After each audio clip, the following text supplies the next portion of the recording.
Hi there, this is Bonnie Violet again. Thanks so much. We really hope you enjoyed our panel discussion or the plenary or whatever part of the Dragon Spirituality Summit you just listened to.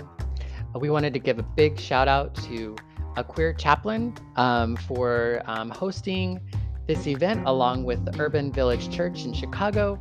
You can check out the links in the description to connect with each of those orgs and learn more about their work.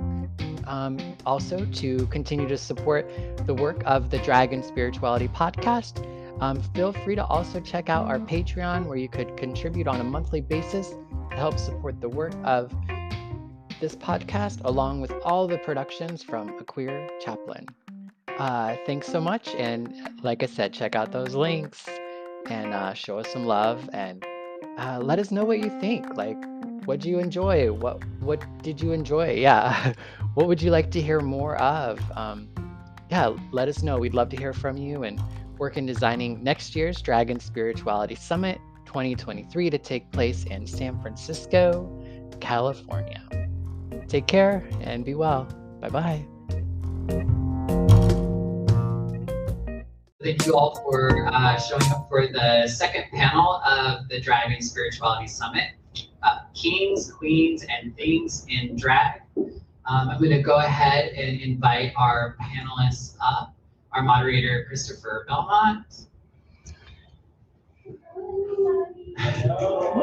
Panelist Firestorm.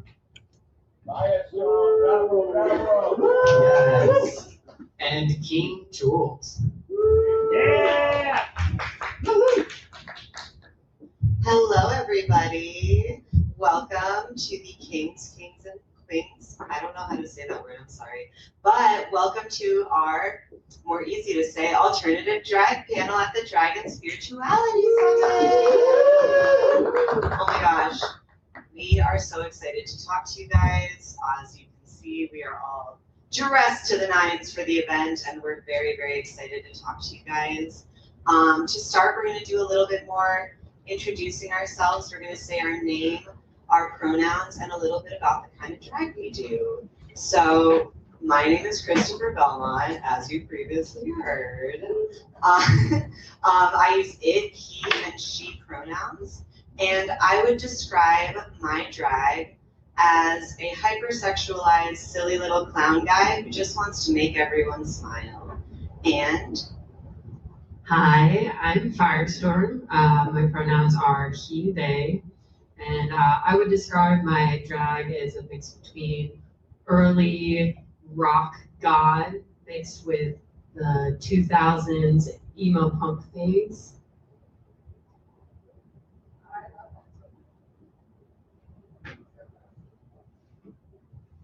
We got it.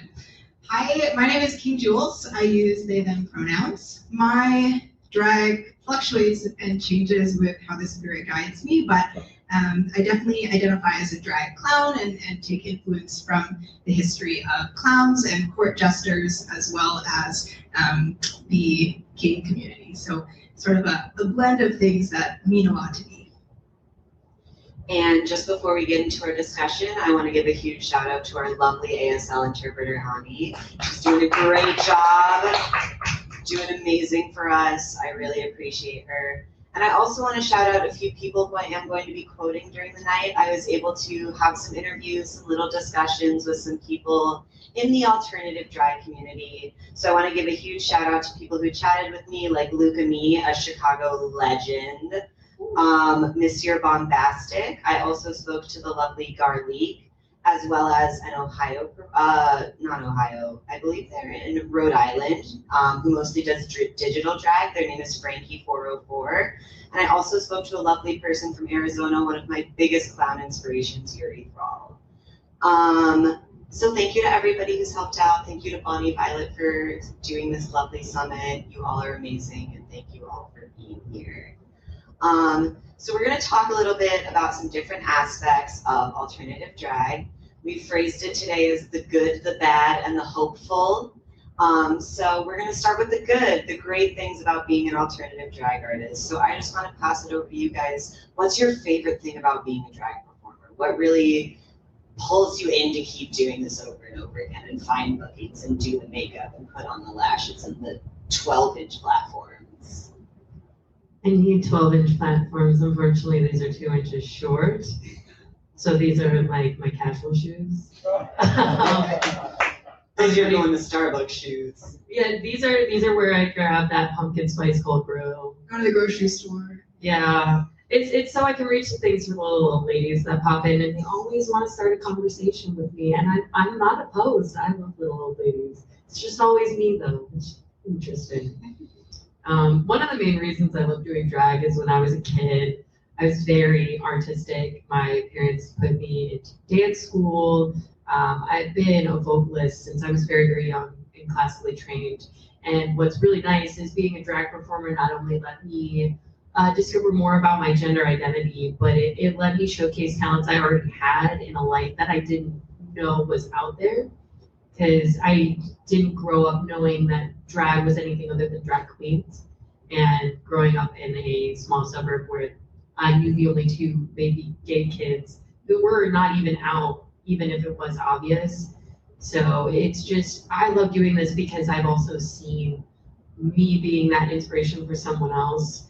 My biggest fan in drag to me is there is a little they them from Bell Fountain, Ohio, which most people wouldn't necessarily know, but like they came out for me and that meant so much. I'm like the background of their phone because we took the world's cutest picture, and I like every time I look at it, like I will cry off my makeup right now, so I can't. But you know, it's nice because I didn't have that inspiration, and I want to be the inspiration that I would have wanted to have when I was young. Oh, I love that so much. It's all for the kids. It's all for the youth. I started doing drag and ended up finding myself in a way that I didn't know that I could. I credit the drag scene in Toronto, which is where I currently live, for showing me so many different kinds of drag and burlesque and queer performance. And I tested the waters in so many open stages and got to see so many people. And through my drag, I started my transition. Through my drag, I, like you were saying, got to showcase talents that I have had for a very long time. I was a band and choir kid in high school, so you can imagine I love being in front of people and showing what I can do. I have also recently started preaching in drag and doing my church leadership in drag, which really means a lot to me. I was called to ordination as a child. Someone mentioned, Nancy Nogood mentioned earlier that she wanted to be a priest at about 8. I can really relate to that.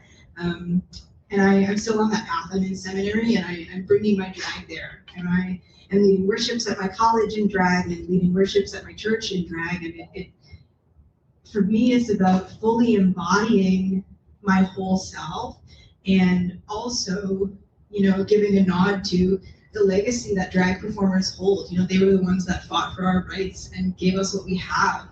And also in history, clowns and jesters were the ones that were truth tellers, right? They were storytellers. They were the ones that poked fun at the systems of power and made difficult things easier to hear.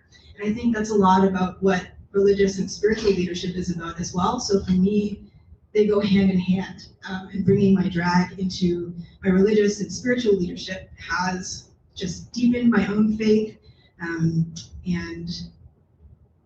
had a lot more fun.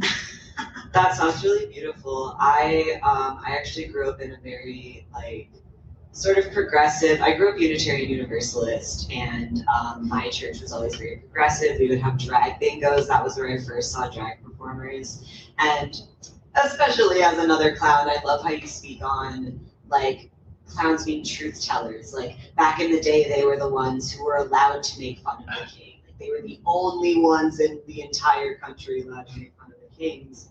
I think you both had such beautiful thoughts. I think that exploring our spirituality and our gender identity through drag is very important. A lot of the people I spoke to talked about this idea of gender liberation. Monsieur Bombastic, who's a lovely, lovely clown in Chicago. I got to see him at a show called Queeried. Just incredible. But he talked about this idea of being able to express things that as a trans masculine individual, it can be very difficult to express in day-to-day life. And being able to do that through drag was very like liberating, very important for him. And I think that's so beautiful. Like, I know for me, every time I get on stage, I truly feel like I'm just in the place I was meant to be. When I'm making people happy and I'm like making people dance and party to a Big Time Rush song, I'm like, yes, this is where I belong. This is it. Oh, not the Big Time Rush. Oh my gosh, you know I'm looking for a boyfriend. You're looking for a boyfriend. I see that. Give me time. You know I'm gonna be there. Don't be scared to come. Put your trust in me. It's getting stuck in my head all day now. I heard the and I was like, oh no, I got it too. You get it.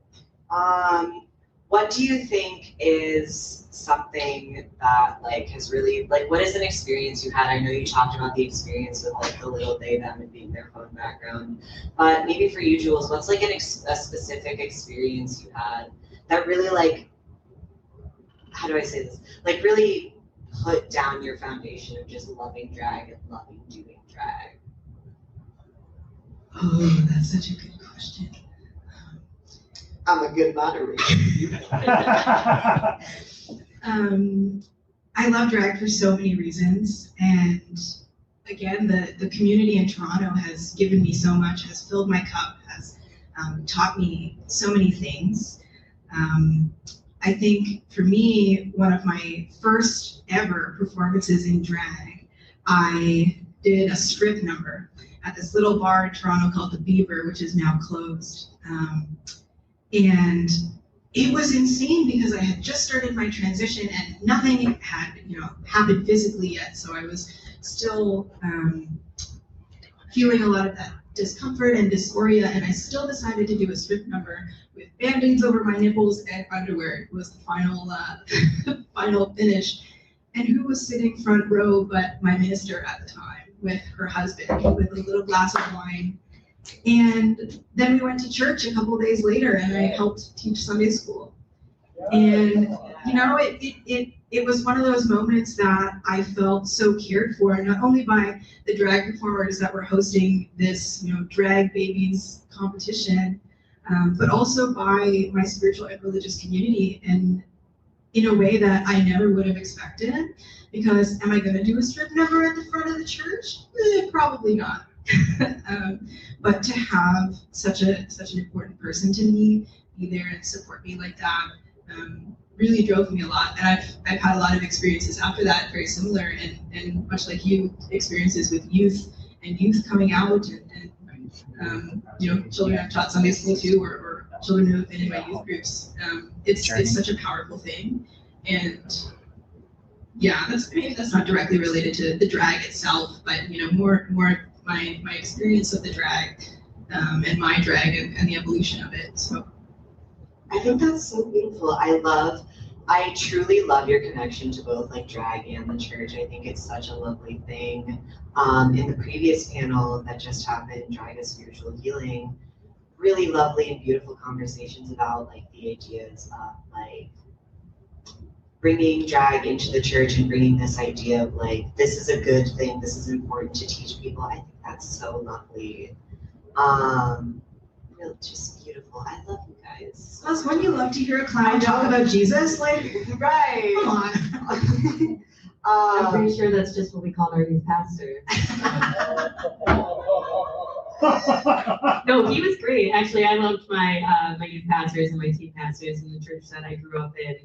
They were there like what everybody says the stigma is, like they wore jeans to church and like open-toed sandals, and they were one with the kids. And honestly, they were good at it, and I was just like, were they as cool as they thought they were? Probably not, but we were nice enough not to tell them. You gotta let them live the fantasy, just like we live the fantasy. Right, they were living their own version of drag. So for a little bit, we are gonna maybe turn down the mood a little bit, like get the dial down just a touch. But I do want to make sure we highlight something that is really difficult for alternate drag performers, which is a lot of things. So I want to ask you guys, is there any specific experience you've had in drag or general. You don't have to get, I don't want you to have to unpack your trauma on stage. That, like, the lights are very bright. It's not a great therapy room. But is that, like, what do you think you've struggled with as an alternative drag performer? What do you think is maybe frustrating or difficult about getting out there or anything like that? I think one of the hardest things is when I started in drag, like the first time I ever went and did drag, it was just kind of like for fun. Got on stage a couple of times and then COVID hit and then like didn't come back until 2 years ago, December. And, you know, it was mostly queens. I mostly saw queens and loved them. And my drag mom is a gorgeous queen, pageant Who's your queen. drag mom? My drag mom is Sabrina Caprice Hart. And my other drag mommy is Mary Jane. They're both from Ohio.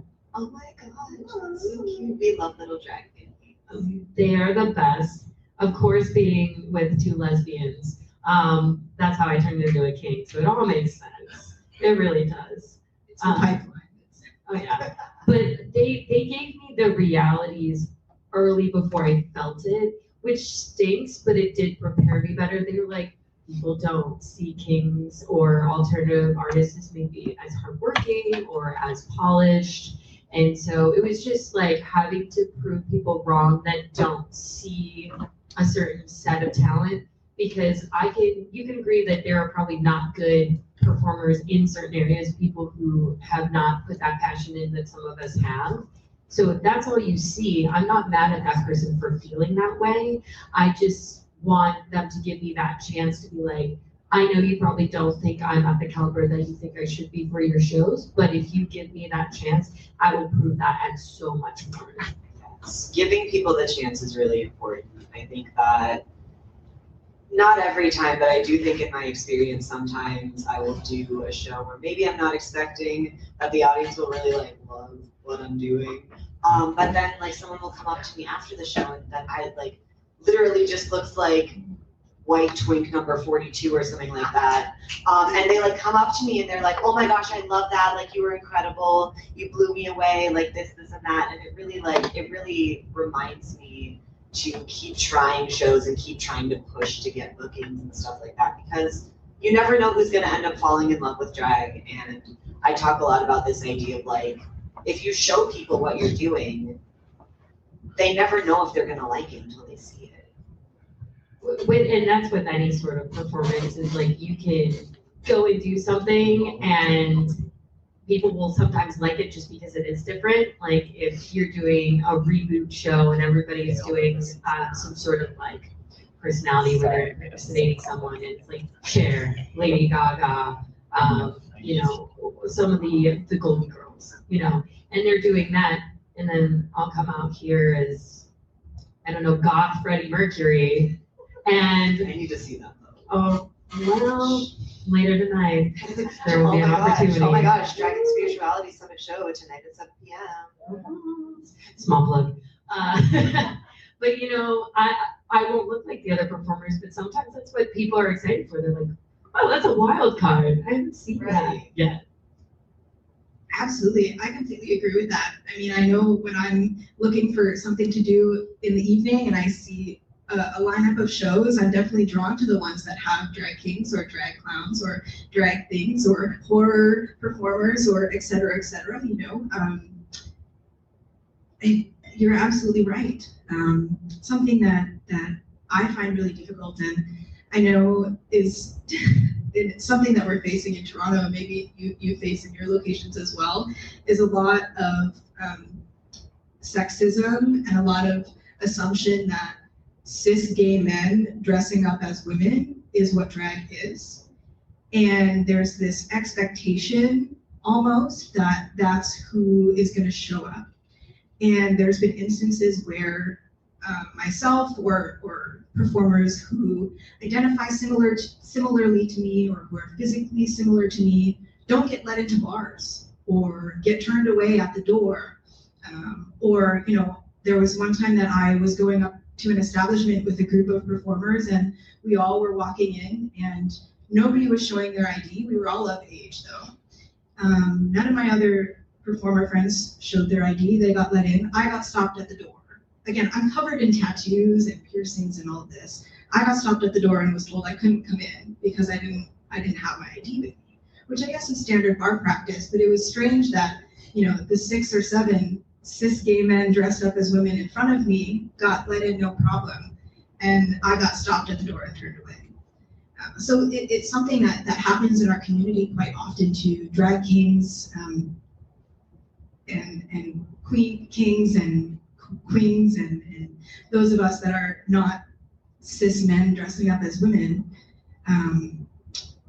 It's really, really difficult. And in addition to that, there's these expectations that, you know, if you have a chest, you're gonna bind, right? If you are a drag king, you're gonna pack to make it look like you have a peen, right? There's all of these expectations of performers that are not queens that really also limit sort of how people perceive us or how people look at us even.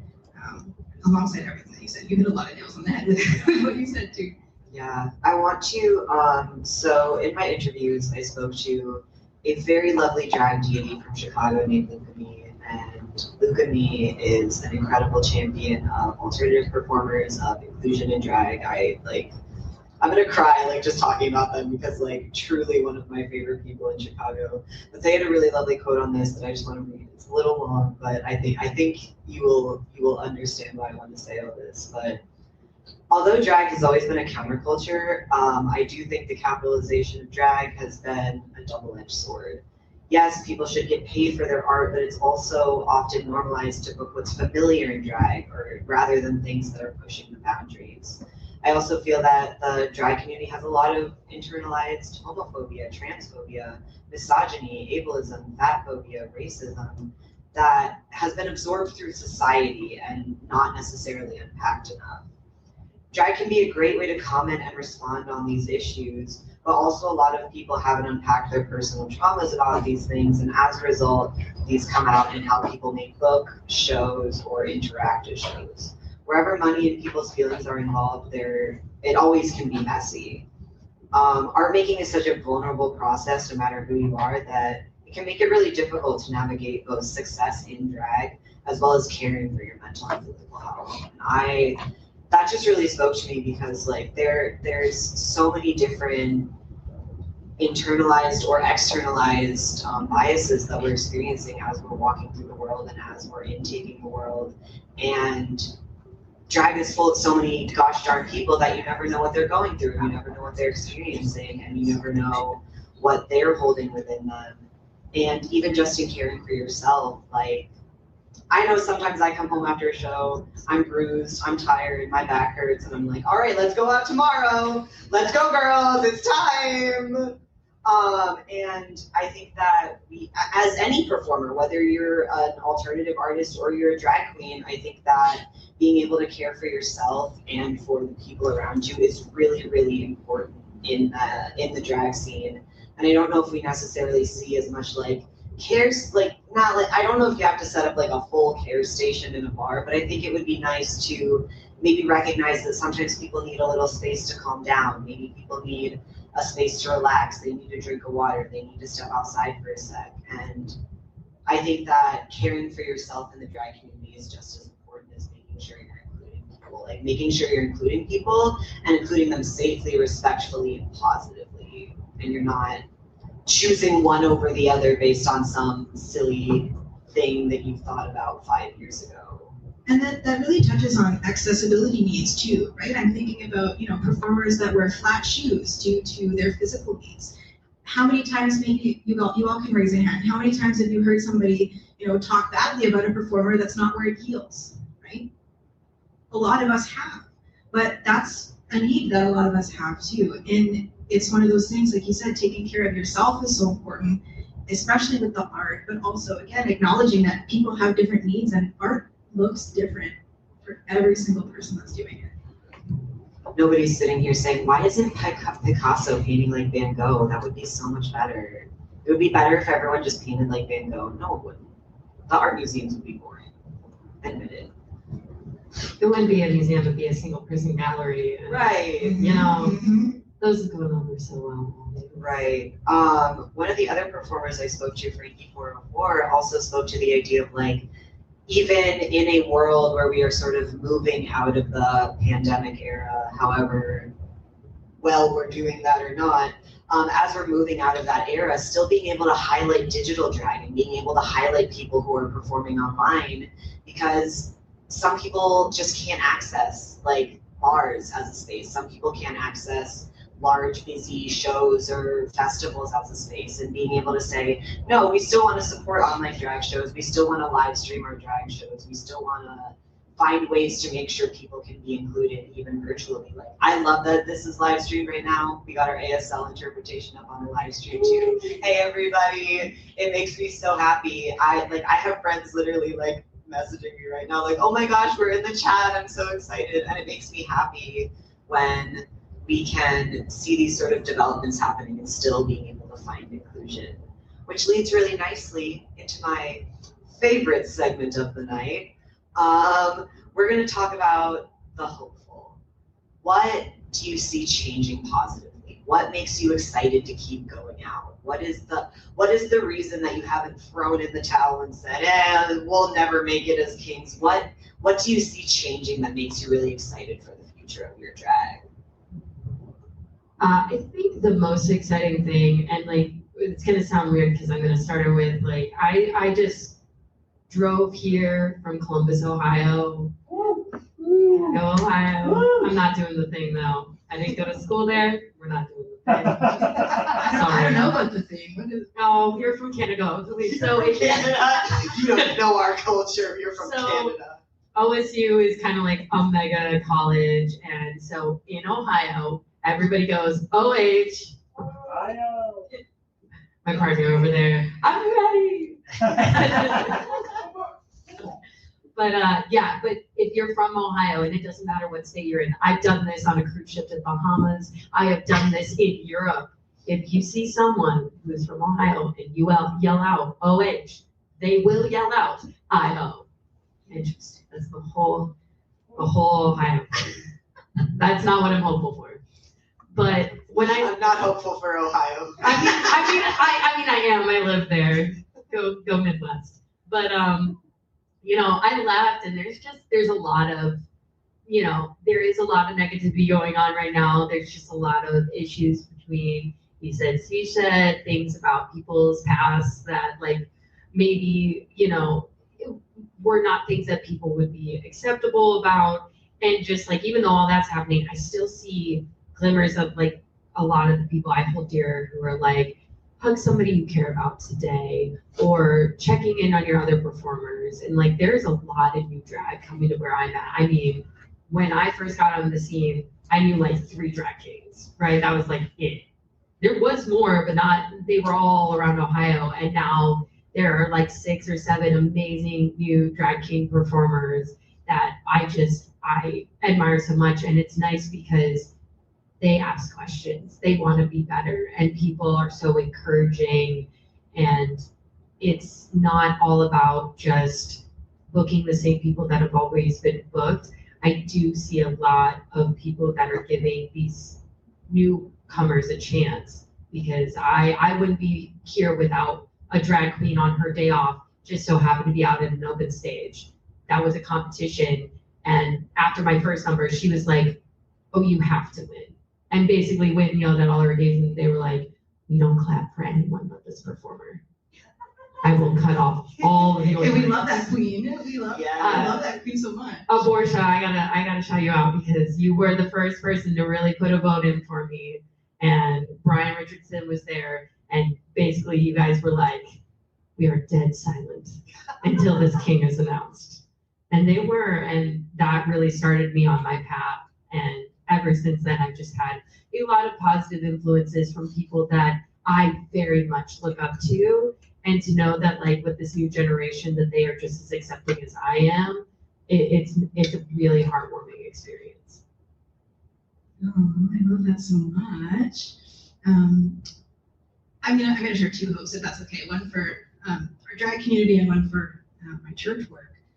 the drag community in Toronto has so many opportunities for new performers, kind of like you were talking about, open stages, but there's also King specific shows.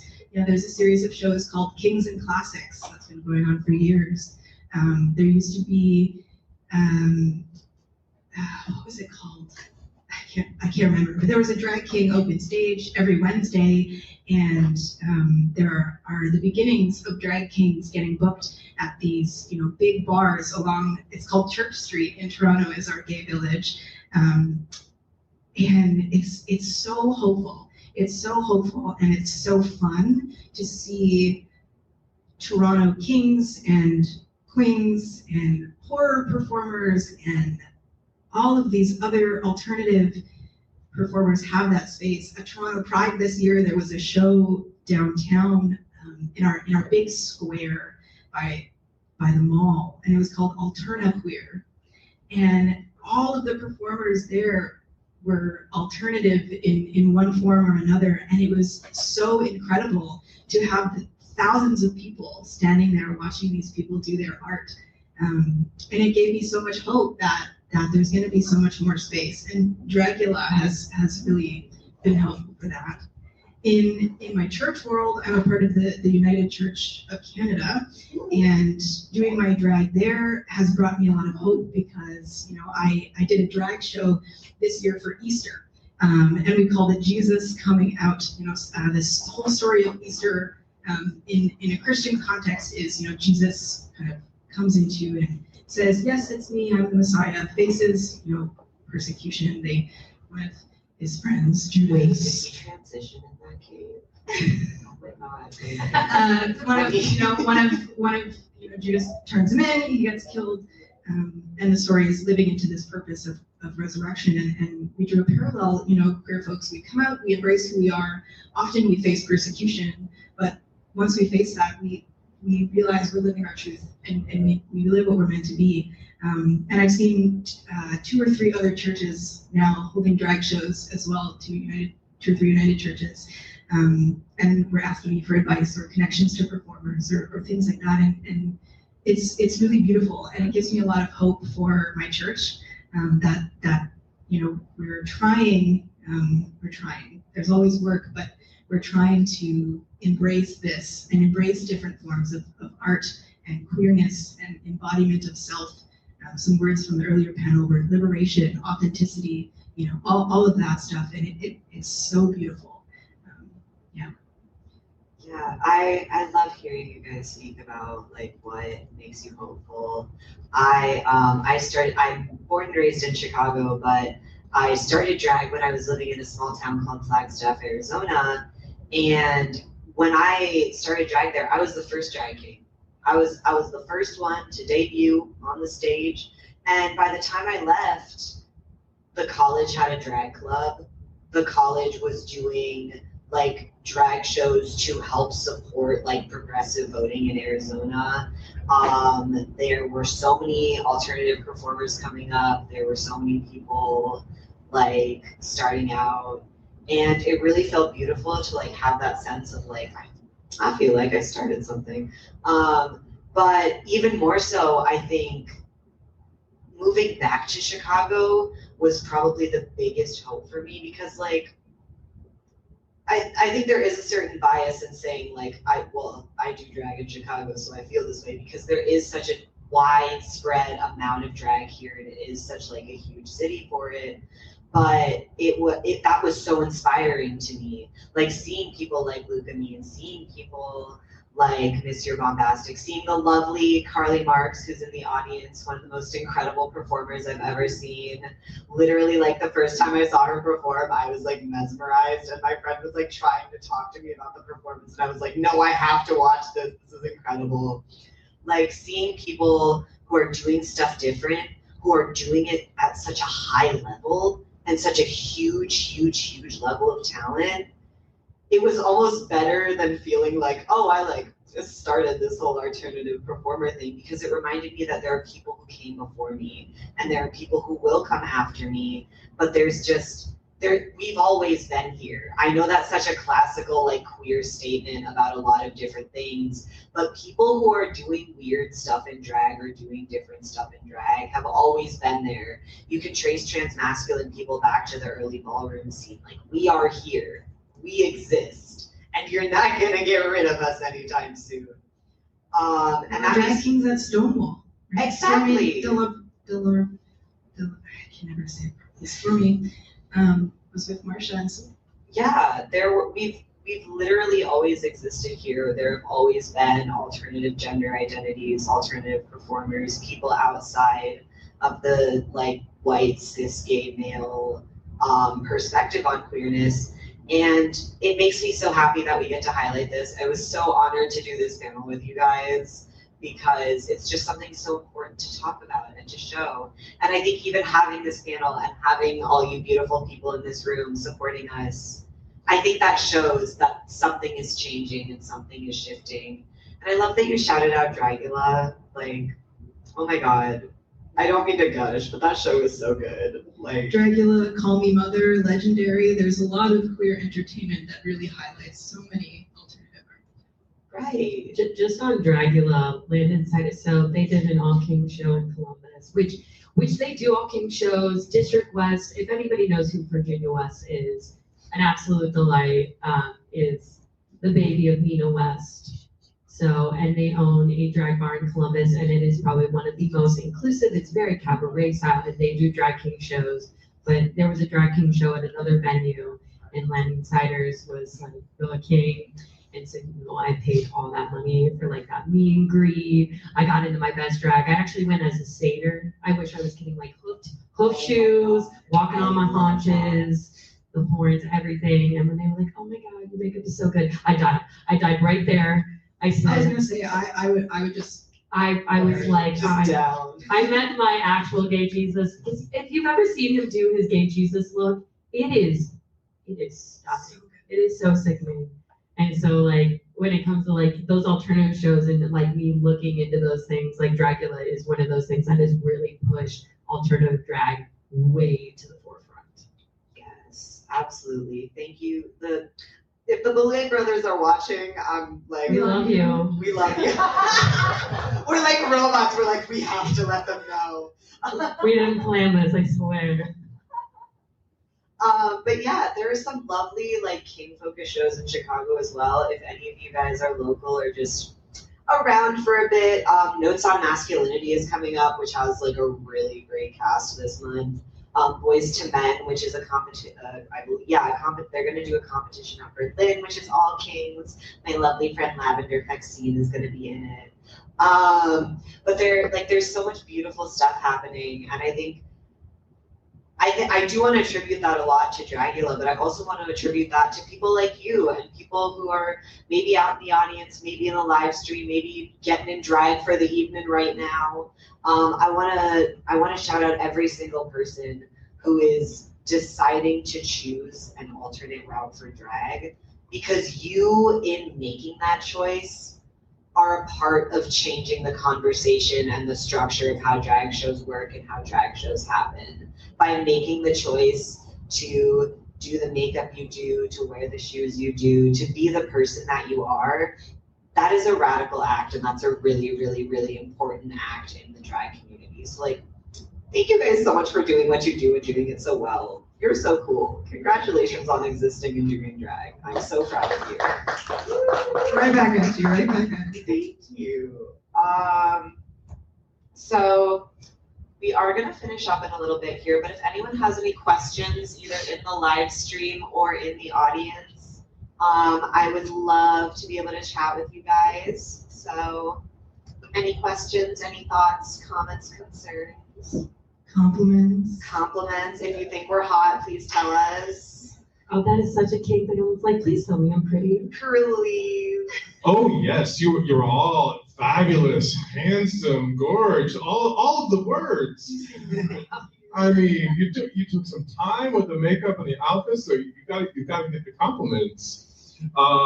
So you all really inspired me with some of what you were sharing earlier regarding the concept of like the holy fool, the drag crown, the people who can tell the truth. And so I was curious if there was a moment that you might recall from your drag performing experience when you felt that you had told the truth, and or a moment when someone reflected back to you, comfortably or uncomfortably, that you had told them a truth and they heard it. That's a really cool question. Thank you for that one. I think that so I have a funky little number I do. I'm not going to get too much into it because you might see it tonight at the Drag and Spirituality Summit drag show at 7 p.m. at Broadway United Methodist Church. That was a plug. But I have a number I do where I start out in like a suit covered in like question marks and pronouns and stuff like that. And throughout the number, I slowly like rip that off and sort of remove those labels and that fear from my identity. And it ends in a secret reveal that you will see tonight at Broadway United Methodist Church at 7 p.m. Drag and Spirituality Summit drag show. But I think that doing that number and being able to share that unabashed trans joy was really important for me. I think that expressing the concept that like I can go through confusion and I can go through concerns about my gender, and I'm going through them right now. Someone made an assumption about my gender the other night, and I was like, well, you're not totally wrong, and it sent me into like a gender crisis for like 6 hours, so I'm not even done figuring that out. But I think that being able to express trans joy and trans love has been very like fulfilling and important for me. I think that trans people are such an important part of the drag community, and I think that being able to express, yes, I love my body, whether I'm wearing my binding tape, whether I'm wearing my packer, or whether I'm in the cutest little latex dress you've ever seen. I love my trans body, and I think that that's just such a beautiful, and for me, a very spiritual thing to express, because my spirit is my gender.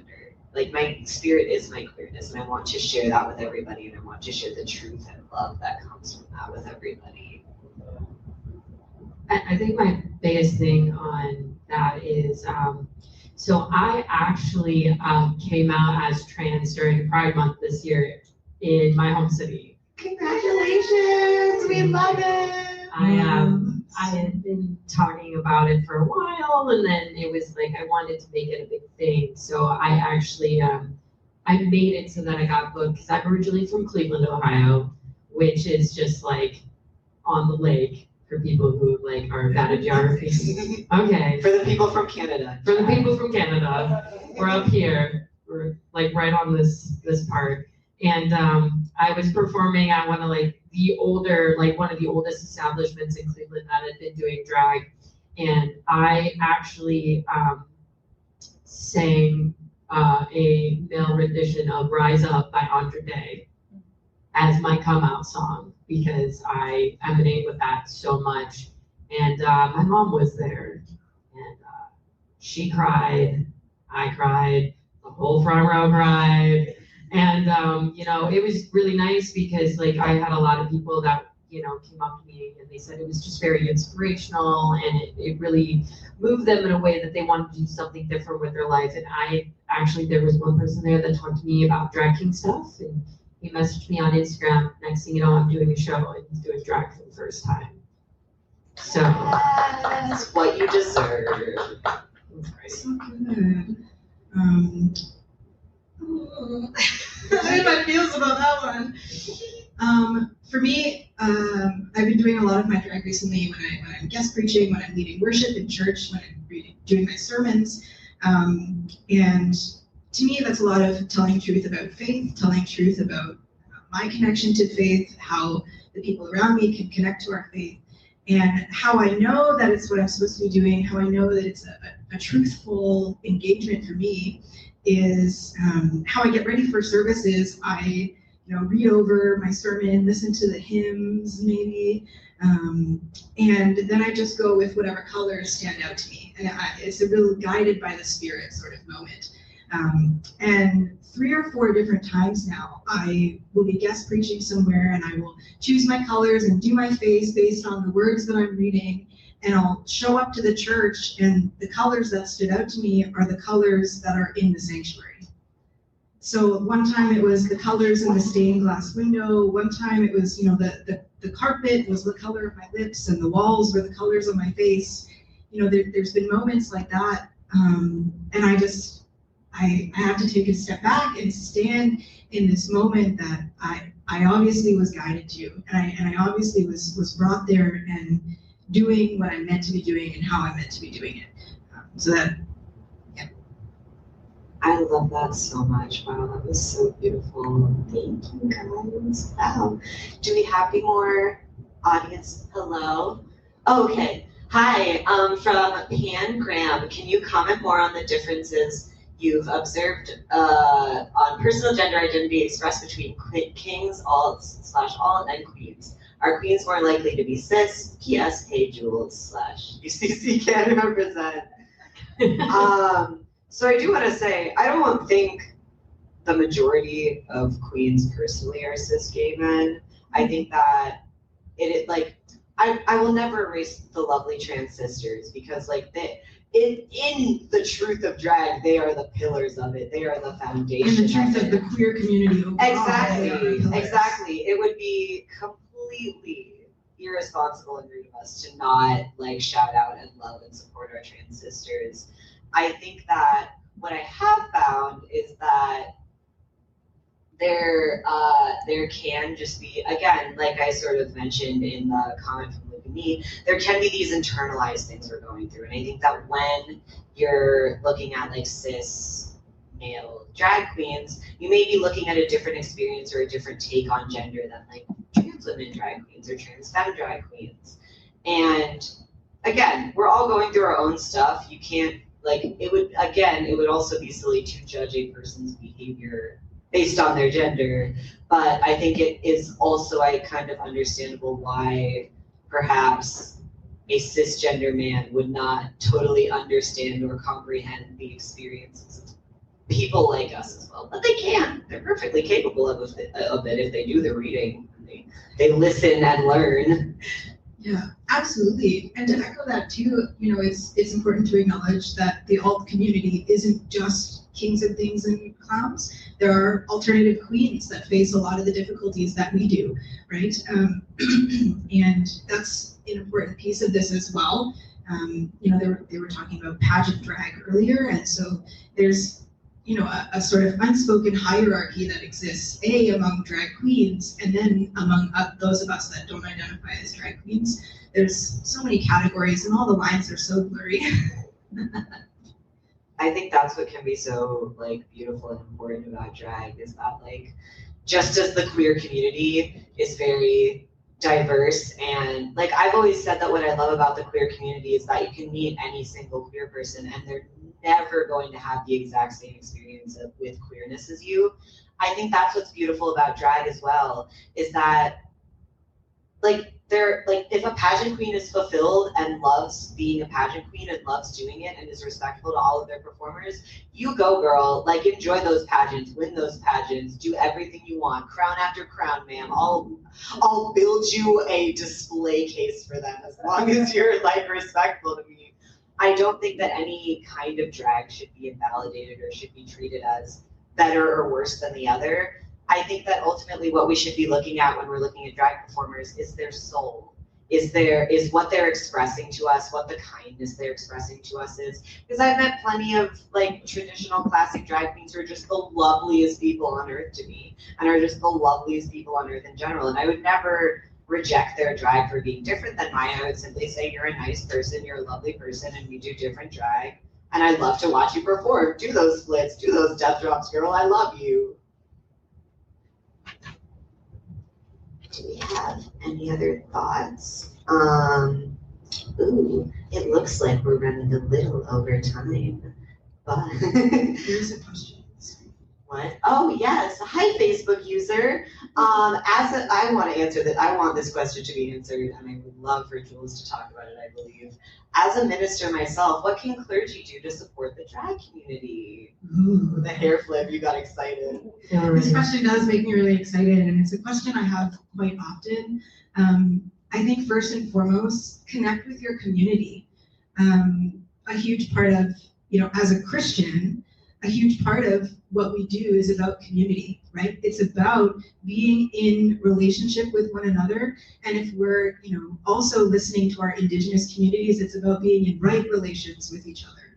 And that's a really important piece of this, as a minister, as clergy, as a priest, as, whoever you are, connect with the community and see what they need, as soon to be, hopefully, clergy in Toronto, what the queer community in Toronto needs, what drag artists in Toronto need, is going to be different than, say, what drag artists here in Chicago need, what drag artists in small town Ohio, where a lot of your family They get confused all the time. It's same thing. There's a lot of places in BC that are very different. In BC, in Canada, I'm just thinking of BC. And so it's really about connections, and it's about making your intentions clear, and acknowledging the history, acknowledging the trauma that may be there, and understanding that there's going to be people that won't want to talk to you and that won't want to engage with you as a religious person, as a Christian, especially also if you're white. There's a lot of trauma and there's a lot of pain, and being able to understand that and accept that and work to reconcile and connect and be in community is how we can go about that.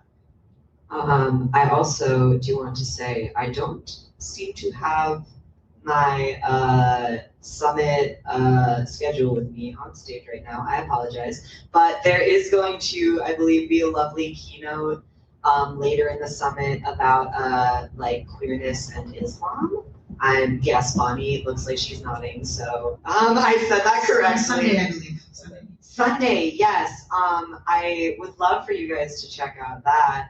I think that what is also important about drag is accepting it in all cultures and in all religions. My fiance lives in Malaysia currently and was raised in Islam, and like there's a drag bar in Malaysia that you can like go to and hang out at, and people love it. And I think that it's really important to discuss and include all religions in this and make sure that everywhere we go, every space we're in, we're supporting the people around us, and we're supporting especially the people who might be struggling with the space they're in. I know, like, I stopped going to church for a period of time because after I transitioned, it became very weird for people who saw me when I was like a baby to be now looking at me as like this man with like the prepubescent 12-year-old boy voice and all that stuff. They were like, who's this little guy? Tammy and Paul, have you been hiding a son from us? Where did this come from? But I think that like over time I ended up returning to it, and I ended up coming back to sort of that space, because when you come around and you find how to accept people, even in spaces that can be difficult or stressful, it can be really awesome. Like it can turn out really awesome. And I'm really glad people like Jules exist. I'm very glad that our Facebook user who wants to know more about including people exist. I'm very glad other people who are in other religions are like supporting and uplifting queerness. I'm glad they exist. And I'm glad all of you exist and are here with me today. Yes, give yourself a little round of applause. Today you have supported alternative drag, and that's a very important thing that means a lot to us. I'm sorry for checking the time again. Yes. Real quick before we close out, I do want to give a big thanks to Bonnie Violet for doing this whole thing, for putting this together. She really she outsold. And it really means a lot that you were willing to include this panel. I know that it wasn't like exclusively spirituality related, but it meant a lot to me to be able to talk about this and be able to discuss this with you guys. I also want to thank, again, Ani, our beautiful, beautiful ASL interpreter. It means a lot that we're able to contribute to communities that may have a little bit of a harder time being able to be incorporated into these events. Lovely, lovely, lovely, very exciting. I want to thank the lovely King Jules for being here with your little pop balls and your beautiful, beautiful harness and your beautiful, beautiful shoes. I want to thank the lovely Firestorm for being here with your beautiful, beautiful jacket and your beautiful, beautiful shoes and just your beautiful, beautiful selves. And a huge thank you to you for your beautiful, beautiful everything. Thank you for hosting and moderating us. Especially if nobody can see the earrings from a distance because they blend into the color. They're like little red lightning bolts, and like I'll just leave those in my makeup case. You're gonna steal it backstage real quick. You're just gonna leave them on my stuff, and I'm gonna accidentally. You get the earrings, I'll get the collar and the No, I'm gonna get robbed. But only good drag gets robbed. It's sharing. You're contributing to alt drag. You can share my collar by putting it in the laundry and then giving it back because it is covered in black makeup from my beard. I also want to thank the lovely people who are willing to be interviewed for this.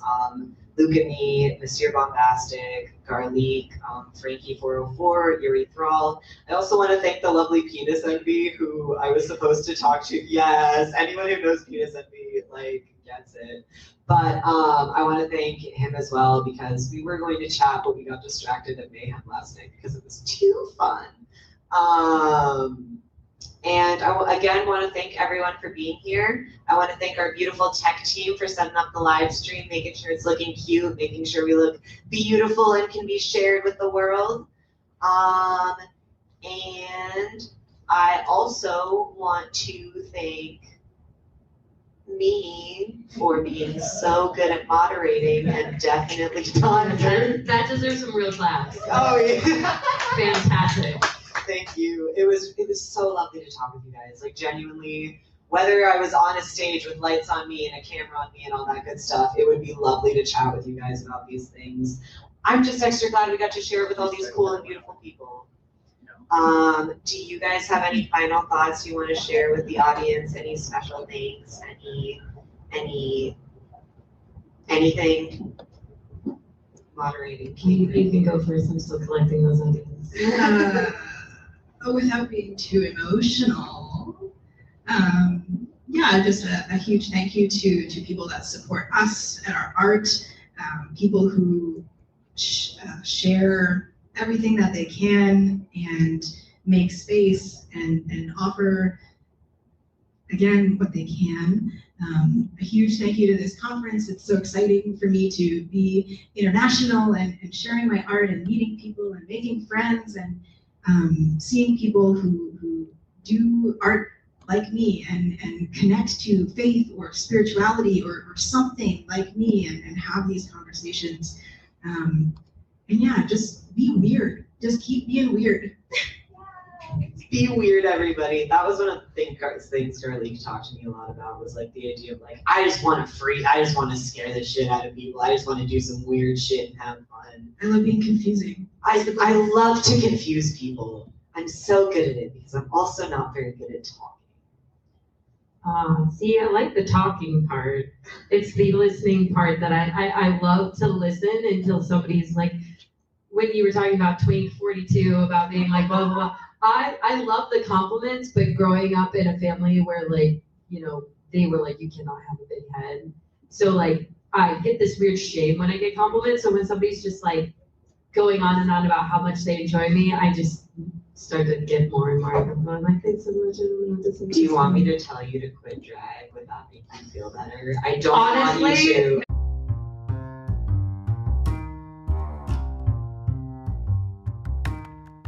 Hi there, this is Bonnie Violet again. Thanks so much. We really hope you enjoyed our panel discussion or the plenary or whatever part of the Dragon Spirituality Summit you just listened to. We wanted to give a big shout out to a queer chaplain for hosting this event along with the Urban Village Church in Chicago. You can check out the links in the description to connect with each of those orgs and learn more about their work. Also, to continue to support the work of the Dragon Spirituality Podcast, feel free to also check out our Patreon, where you could contribute on a monthly basis to help support the work of this podcast, along with all the productions from A Queer Chaplain. Thanks so much, and like I said, check out those links and show us some love, and let us know what you think. Like, what did you enjoy? What did you enjoy? Yeah, what would you like to hear more of?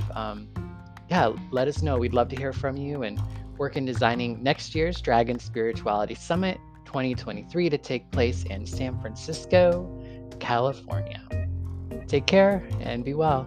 Bye bye.